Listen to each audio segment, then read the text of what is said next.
ایک نبی کے بارے میں قرآن نے فرمایا وَلِتُصْنَعَ عَلَىٰ عَيْنِي، تاکہ آپ کو نبی کو میرے نگاہوں کے سامنے تیار کیا جائے۔ تو نبی کو اللہ تیار کرتا ہے، نبی کی تربیت اللہ کرتا ہے۔ نبی انسانوں میں تمام انسانوں سے ذہن و دماغ کے اعتبار سے، خوبیوں کے اعتبار سے، اوصاف کے اعتبار سے، ایمان کے اعتبار سے، اخلاق کے اعتبار سے اس درجے پر فائز ہوتا ہے کہ دنیا کی کوئی طاقت وہ چیز اپنے اندر پیدا نہیں کر سکتی۔ تو ایک طرف تو حضور صلی اللہ علیہ وسلم اور ایک طرف یہ شخص جس کو مرزا غلام احمد کہا جاتا تھا، جس نے آہستہ آہستہ بہت سے دعوے کیے، جس نے بہت سے انبیاء کی توہین کی۔ انبیاء کی ایک خصوصیت یہ بھی ہوتی ہے کہ وہ دوسرے انبیاء کا احترام کرتے ہیں، ہر نبی دوسرے نبی کا احترام کرتا ہے، مگر یہ شخص چونکہ جھوٹا ہے، نبی کسی طرح نہیں ہو سکتا، اس لیے اس نے تمام انبیاء کی توہین کی ہے۔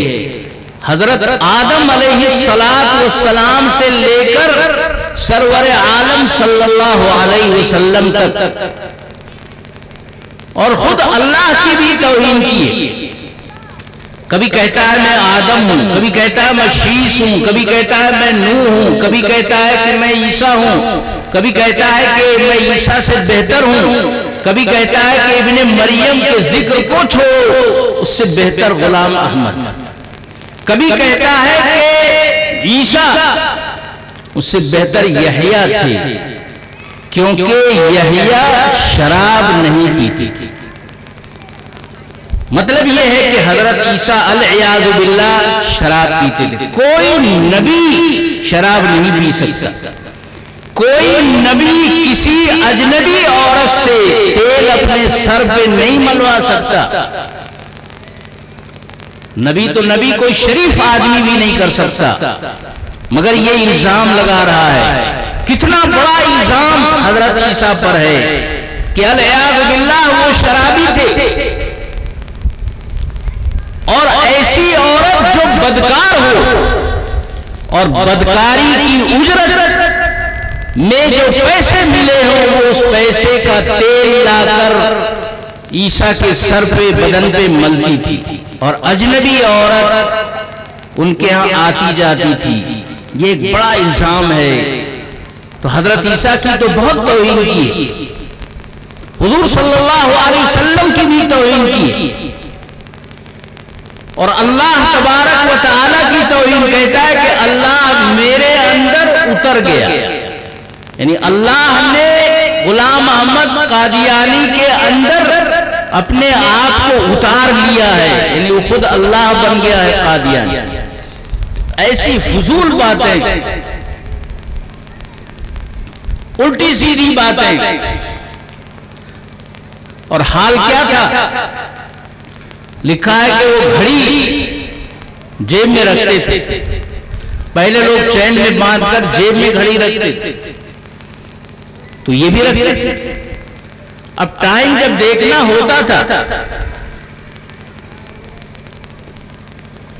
تو 10 بج رہے ہو اگر تو دیکھ کر نہیں پتا چلتا تھا کہ 10 بج رہے ہیں، بلکہ 1 سے لے کر 10 تک وہ گنتا تھا۔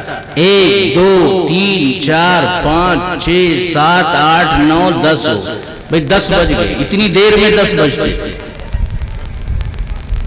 تو عقل تو یہ تھی کہ گھڑی نہیں دیکھ سکتا، اور گڑ کھانے کا شوق، گڑ کا ڈلا ایک صدری میں اور مٹی کا ڈلا دوسری جیب میں، تاکہ استنجا کر سکے، پیشاب سکھا سکے۔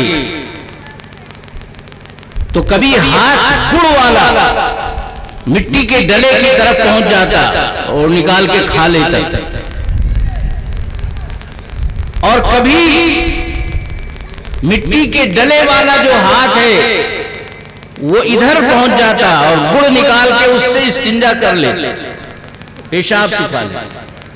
تو ایسا عقل سے پیدل آدمی جس کو انسان بھی کہنا مشکل ہے، ایسا شخص نبوت کا دعویٰ کرے، بڑی شرم کی بات ہے. اور ان لوگوں کے لیے بھی شرم کی بات ہے جو اس کو پھر ماننے بھی لگتا. اسی طرح نبی کا ایک وصف ہوتا ہے کہ وہ سب سے سچا ہوتا ہے. مکے کے کافر شروع میں آپ کو نبی نہیں مانتے تھے، لیکن جب ان سے پوچھا جاتا تھا کہ سب سے سچا کون ہے تو کہتے تھے محمد. حضور صلی اللہ علیہ وسلم نے جو پہلی تقریر کی ہے اور پوچھا کہ اگر میں یہ کہوں کہ اس پہاڑ کے اس طرف ایک بڑا لشکر ہے تم پر حملہ کر دے گا تو تم میری بات مانو گے؟ تو سب نے ایک زبان ہو کر کہا کہ ہم آپ کی بات مانیں گے، کیونکہ آپ نے کبھی جھوٹ نہیں بولا. اسی طرح قریش کے لوگوں نے خانہ کعبہ کی اثر نو تعمیر کی. اب تعمیر کے لیے حجر اسود کو نکال لیا گیا. جب تعمیر دوبارہ ہوئی تو حجر اسود دیوار میں لگانا ہے، اس میں اختلاف پیدا ہو. ہر قبیلہ یہ کہتا تھا کہ ہم لگائیں گے، ہمارا سردار اس کو اٹھا کے رکھے گا. ہر قبیلہ یہ کہتا تھا کہ نہیں، تمہارے اندر کیا بات ہے، ہم رکھیں گے اس کو. اور لڑائی ہونے ہی والی تھی کہ پھر لوگوں نے کہا کہ چلو انتظار کرتے. کل جو آدمی سب سے پہلے حرم میں آئے اس سے فیصلہ کرواتا. حضور صلی اللہ علیہ وسلم تو روز سب سے پہلے حرم میں آتے تھے، تہجد پڑھتے تھے، فجر پڑھتے تھے اور دین کا کام کرتے تھے. تو اس دن یہ لوگ بہت پہلے آ گئے اور انتظار کر رہے ہیں کہ کون آ رہا ہے. تو دیکھا کہ حضور صلی اللہ علیہ وسلم، تو کہا کہ ذالک الصادق المصدوق، دیکھو وہ آ رہے ہیں جو سچے ہیں اور جن کو سارے لوگ سچا جانتے ہیں. یہ کافر کہہ رہے ہیں. اسی طرح کافر آپ پر ایمان نہیں لاتے تھے مگر امانتیں آپ کے پاس رکھتے تھے. ابو جہل کے پاس پیسہ نہیں رکھتے تھے، ابو لہب کے پاس نہیں رکھتے تھے، ابی اور دوسرے لوگ ہیں ان کے پاس نہیں رکھتے تھے کہ پیسہ اگر رکھا تو انکار کر دیں گے، کھا جائیں گے. یہ امانت دار آدمی. حضور صلی اللہ علیہ وسلم ہجرت میں جانے لگے تو حضرت علی کو اپنے بستر پہ لٹایا اور کہا کہ آپ یہاں لیٹو، کل آ کر مدینے میں مجھ سے ملنا. حضرت علی کو اتنا ایمان ہے نبی اکرم صلی اللہ علیہ وسلم پر کہ جب آپ مجھے لٹا رہے ہیں یہاں تو مارنے کے لیے تھوڑی لٹا رہے ہیں. فرما رہے کہ مدینے میں آ کے ملنا تو میرا کوئی بال بیکا نہیں کر سکتا. حضرت علی لیٹ گئے.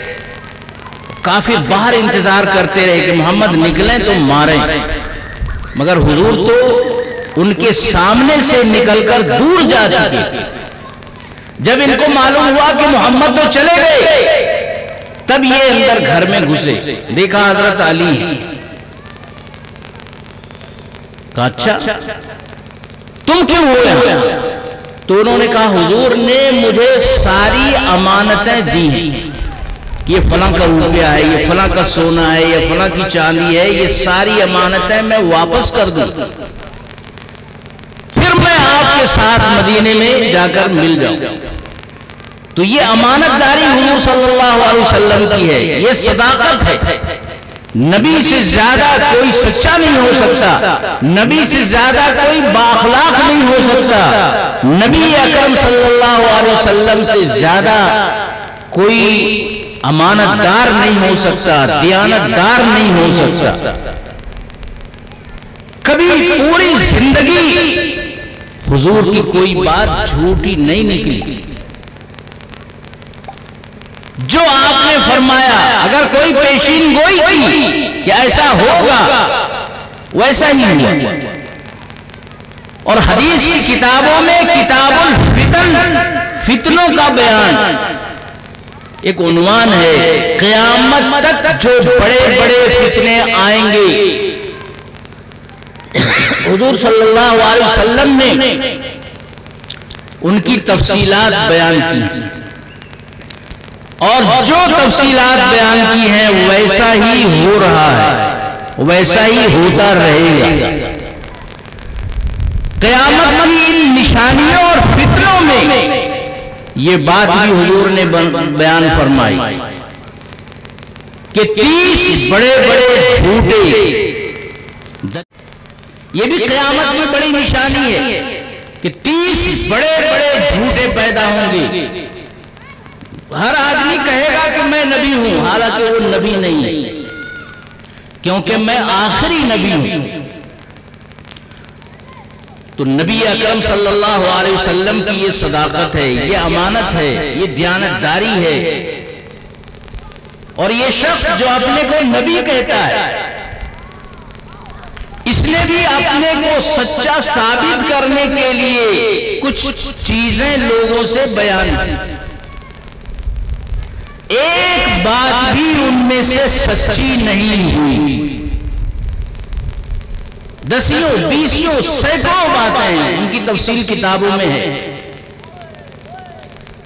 ان میں سے ایک بات میں بیان کرتا ہوں۔ اس کی برادری کا ایک شخص تھا، مرزا احمد بیگ۔ اس کی لڑکی تھی، کم عمر لڑکی تھی، محمدی بیگم۔ غلام احمد نے اس سے نکاح کرنا چاہا، اور پہلے یہ پیشین گوئی کی کہ میرا محمدی بیگم سے نکاح ہوگا۔ اللہ نے یہ لکھ دیا ہے، یہ وحی میرے پاس آ گئی۔ یہ سب الٹی سیدھی باتیں وہی کہہ کر دھوس جمانے کے لیے، تاکہ لڑکی کا باپ تیار ہو جائے۔ بعد میں پیغام دیا کہ محمدی بیگم کا نکاح مجھ سے کر دو۔ باپ تیار نہیں ہوا کہ نہیں کرتا۔ اب اس نے پھر کہا کہ اگر محمدی بیگم کا نکاح مجھ سے نہیں کیا تو اس پر بڑی آفتیں آئیں گی، یہ باپ بھی مر جائے گا اور وہ بھی مر جائے گی، اور بہت سی تکلیفیں لائی گی۔ اس نے نکاح نہیں کیا اور کچھ بھی ان کو نہیں ہوا، ٹھیک ٹھاک رہے۔ بعد میں محمدی بیگم کا نکاح سلطان نام کے ایک شخص سے کر دیا گیا۔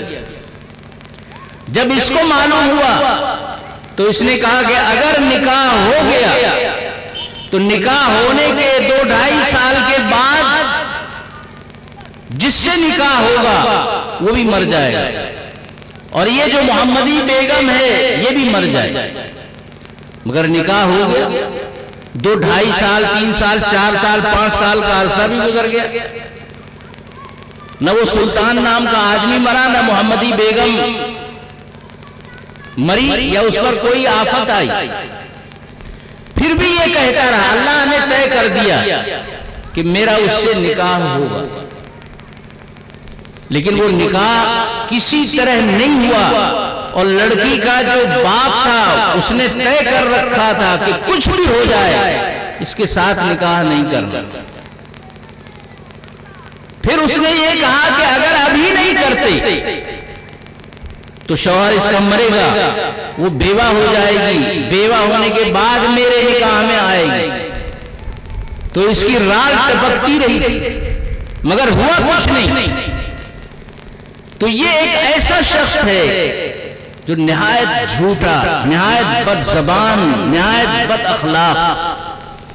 تو میرے محترم بزرگوں، دوستو، ختم نبوت کی اہمیت کو سمجھنا چاہیے.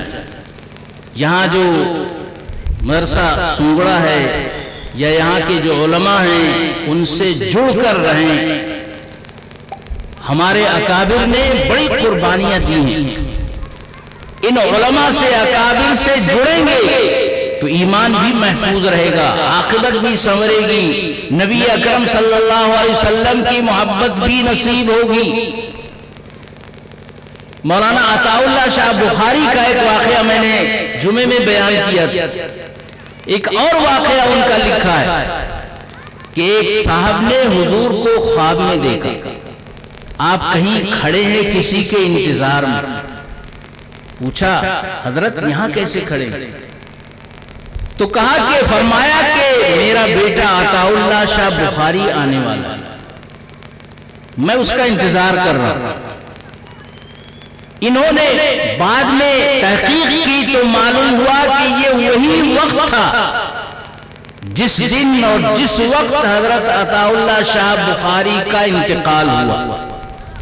حضور کو ان سے اتنی محبت ہے، ان کے انتظار میں ہے، کیونکہ وہ ختم نبوت کے عقیدے کے لیے قربانی دے رہے تھے، قادیانی کو کافر ثابت کر رہے تھے. سارے علماء دیوبند لگے ہوئے تھے. تو یہ علماء دیوبند ہیں جنہوں نے اس ملک میں ایمان کی حفاظت، عقیدے کی حفاظت، اخلاق کی حفاظت، علوم اسلامیہ کی حفاظت کے لیے وہ کارنامے انجام دیے ہیں جو کوئی اور نہیں دے سکا. اللہ تبارک و تعالی اس جلسے کو قبول فرمائے. اور یہ مولانا غانم صاحب یا اور جو حضرات اس جلسے کو منعقد کرنے میں کسی بھی طرح شریک ہوں، اللہ تعالیٰ ان کو بھی قبول فرمائے، ان کی خدمات قبول فرمائے. ہم سب کو ختم نبوت کے عقیدے کی حفاظت کی کوشش کرنے کی توفیق عطا فرمائے. وآخر دعوانا ان الحمدللہ رب العالمین.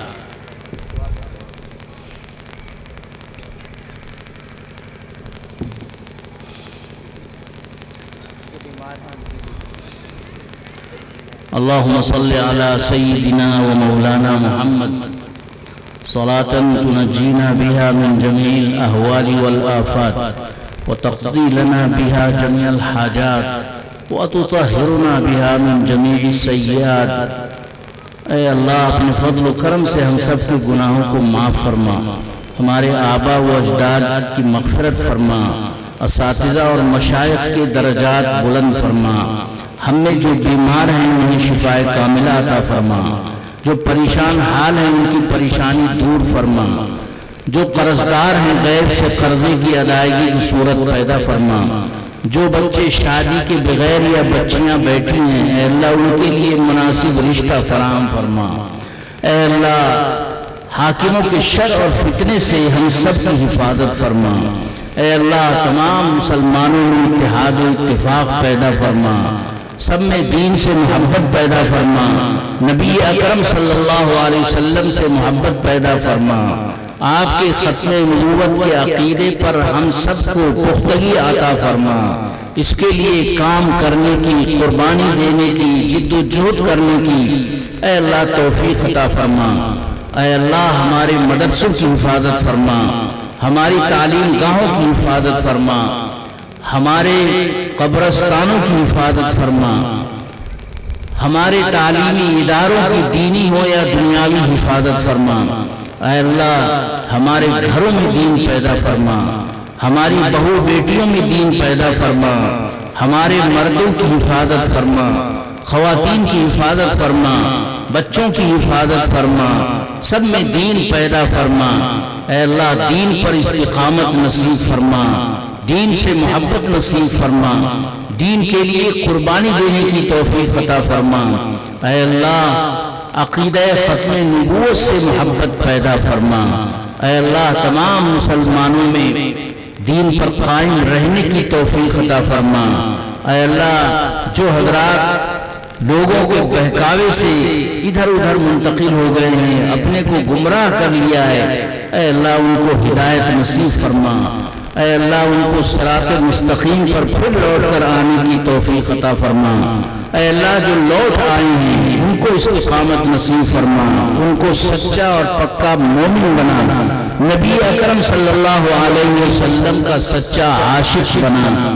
اے اللہ تمام مسلمانوں میں خیر کے کام کرنے کی توفیق عطا فرما، برائیوں سے حفاظت عطا فرما، کفر سے بچا، شرک سے بچا، بد اخلاقی سے بچا، ہر طرح کی سازشوں سے ہم مسلمانوں کی حفاظت فرما۔ اے اللہ تمام مسلمانوں میں نبی پاک صلی اللہ علیہ وسلم کی اتباع نصیب فرما۔ اے اللہ محبت کا دعویٰ تو ہم سبھی کرتے ہیں، لیکن سچی محبت نصیب فرما، دین سے محبت نصیب فرما، قرآن سے محبت نصیب فرما، صحابہ سے محبت نصیب فرما۔ اے اللہ ازواج مطہرات کے نقش قدم پر چلنے کی توفیق عطا فرما۔